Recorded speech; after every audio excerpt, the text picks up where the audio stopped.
Did you know that one particular part of Section 4 allows you to get lower premiums? We're going to talk about this very interesting type of motor car insurance today.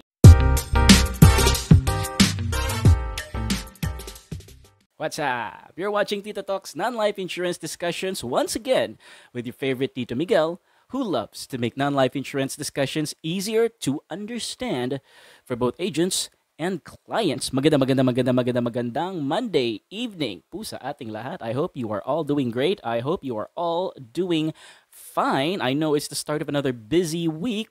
And if you're noticing some changes in the quality of my videos right now, I'll need to be honest with you. I just recently changed my phone because my previous Oppo F9 finally kicked the bucket. It gave in during the weekend, and over the weekend I had to replace it, and I landed with a Samsung A21s. So if you're noticing a general change in the quality of the video, let me know what you feel. Let me know what you think in the comment section. Do I look twice as ugly? Do I look twice as good? Is the video quality better? Is the audio quality better as well? Help me recalibrate this camera to bring it back to the quality that you deserve. Also, as for today, we are going to be talking about a very interesting part of motor car insurance known as Section 4, also known as excess third-party liability. Miguel, when you say excess, does that mean it's too much? The term says excess, but it is excess for a good reason. Now, you will recall that on a motor car policy, you can have at most 4 basic coverages, ranging from CTPL, no-fault indemnity, own damage and theft, all the way to excess third-party liability. Now, if you'll remember, CTPL is the primary coverage that takes care of third-party liability when it comes to bodily injury and death of third parties. Meaning, if you run over someone, you injure them, or you accidentally kill them, CTPL will be the first and foremost coverage that you will get. Section 4 was designed to complement the functions of Section 1 in certain circumstances. And for today, we're going to be talking about 5 distinct things you need to know about Section 4. And if you watch all the way to the end, I'm going to tell you how to use Section 4 to get yourself a lower premium. Let's start with number 1 then, shall we? First up, it is very important to note that Section 4, excess third-party liability, is composed of 2 very core components, which are subtitled as Section 4A and Section 4B, with Section 4A being the excess bodily injury coverage, and Section 4B being the third-party voluntary property damage coverage. Now, if you take a look at these separately, they still relate to third-party incidents or incidents involving third parties. It's just a choice of what type of damage or what type of losses are we talking about. Section 4A will take care of excess bodily injury. In short, it does exactly the same thing as CTPL, but under circumstances only. And Section 4B, known as voluntary third-party property damage, that's a mouthful. We can call that VTPPD for short, is used for naturally third-party property damage.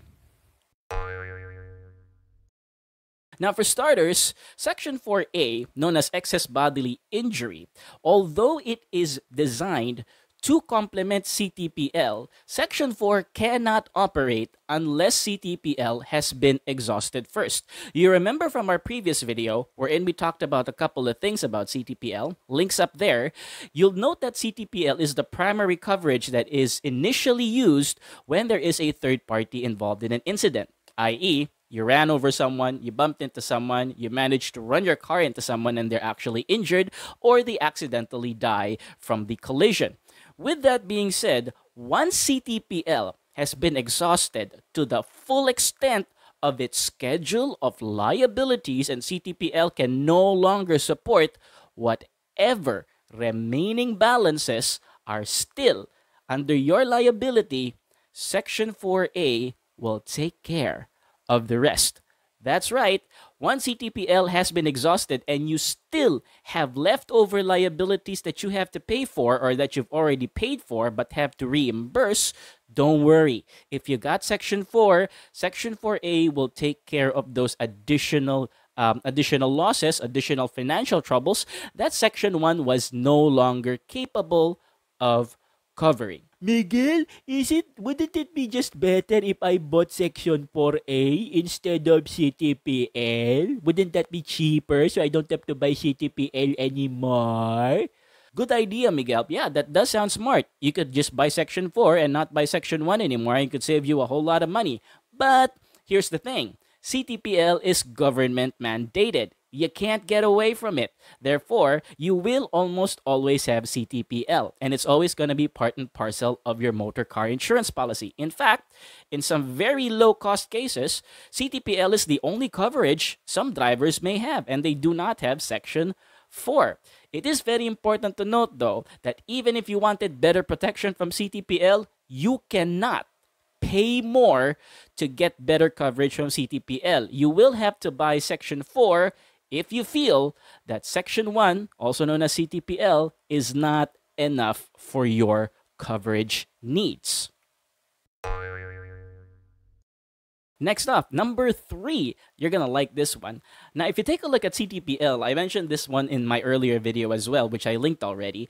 You'll notice that CTPL follows a schedule of indemnities, which is one of the biggest limitations to its coverage. Yeah, CTPL covers you only up to 100,000 pesos. However, that 100,000 pesos is subjected to a strict and rigid budget known as the Schedule of Indemnities. You don't dictate, neither your client is capable of dictating how the CTPL is spent or on where that 100,000 pesos is being allocated. That allocation has been predetermined a very long time ago when CTPL was first invented.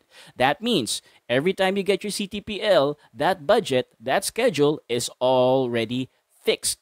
There's no changing it. Therefore, whatever it is that CTPL can no longer control, Section 4 will have to take care of that. And that's the good part about Section 4A.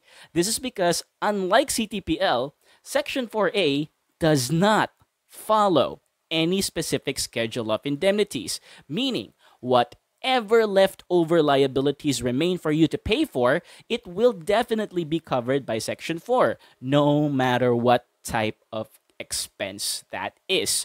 Funeral costs, cremation costs, doctor's fees, nurses' fees, hospital fees, pharmaceutical bills, you name it. If it's part of your liability, Section 4 will pay for it without any respect to any schedule of indemnities. Isn't that convenient?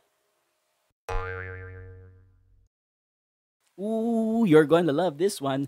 Let's go to Section 4B this time, voluntary third-party property damage. One of the most limiting things that people think about Section 4B is that it only applies to other vehicles, which is technically true. When you have a collision with other vehicles and it is your fault and it is your liability, you were the primary cause, you were the proximate cause of the collision, the damages incurred by the other vehicle in the collision will be shouldered, should be shouldered, and will be shouldered by you or your client. Meaning, the car repairs for the damages to the car should be taken care of by your client, rather by your client's insurance. This is where Section 4B comes in. The main function of Section 4B is to pay for these damages to the other vehicle or vehicles, especially when you're involved in a multi-vehicular type of collision. And take note, the more property you damage, the more liabilities will fall onto you or your client's lap. So you will definitely need VTPPD to take care of these liabilities. But it's not just limited to vehicles. When we say voluntary third-party property damage, we mean all types of property. That doesn't just mean vehicles, houses, gates, walls, other cars, other smaller cars, other types of vehicles, as long as it's someone else's property, as long as it is a property belonging to a third party, it's your liability and you have to pay for it. Fortunately, Section 4B can take care of that. You ran into your neighbor's garage door, covered by Section 4B. You ran into public property, let's say a waiting shed, traffic light, light post, even a traffic stop, even a traffic island. All of these will be covered by Section 4B. So you can see how important this is when maintaining your liability when you are on the road. And finally, of course, I'm glad that you made it to this last part. This should help you gain lower premiums. This is because Section 4 does not follow a strict sum insured. Meaning, the amount covered by Section 4, both Section 4A and both Section 4B, do not follow a strict guidelines, not unlike CTPL, Section 2, and Section 3. You remember that Section 1 CTPL is only limited to 100,000 pesos. That's mandated by law. However, things change when it comes to Section 4. This is something you can request. This is something you can change. You want to get a higher coverage? Sure, why not? We'll write up the policy for you. Just be sure to inform the underwriter who's drafting the policy. Let's say your client lives in a very fancy neighborhood and they're afraid of nicking the cars, the sedans, the BMWs of their very rich and fanciful neighbors. You can give them a higher coverage for third-party property damage. Give them $500,000 if they want to. But remember, again, the higher the coverage, the higher the premium. Meaning, the exact opposite is true in the exact opposite direction. Meaning, if it's possible to get a high coverage under voluntary third property damage, it's also possible to get a lower coverage under Section 4B. Meaning, if your customer chooses and if it's okay with your customer, you could draft a policy with a very low coverage for Section 4B, allowing you to adjust your premiums accordingly because we would of course have to charge less for lower coverage. Now, I hope you enjoyed this video as much as I enjoyed sharing my knowledge with you. Let me know what you feel. Let me know what you think in the comment section. And please, if you find this type of content relevant and useful to you, consider subscribing. Help our channel grow and help YouTube share our content and knowledge to more people interested in non-life insurance. Once again, this is your Tito Miguel, always saying, I hope you enjoy the rest of your day.